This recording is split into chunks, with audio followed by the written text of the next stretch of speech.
working. You don't believe me, you ask any of my team if you want. Unfortunately, this job doesn't come with many spare hours. And those spare hours, you spend them with Mrs. Pachetti? When she's free.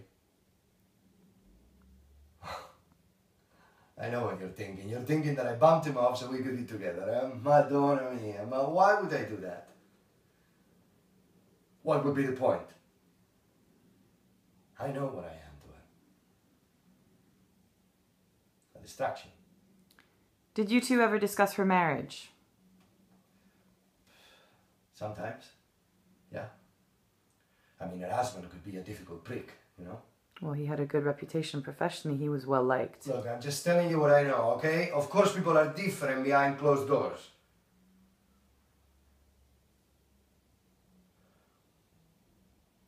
Carry on.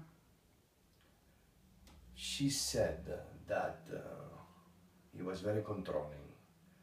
And I'm sure he even beat her up once or twice. But at the end of the day, she would have stayed with him for the rest of his life. I knew that from the beginning.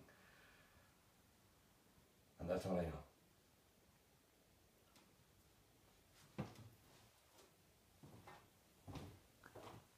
Cool. That one was good.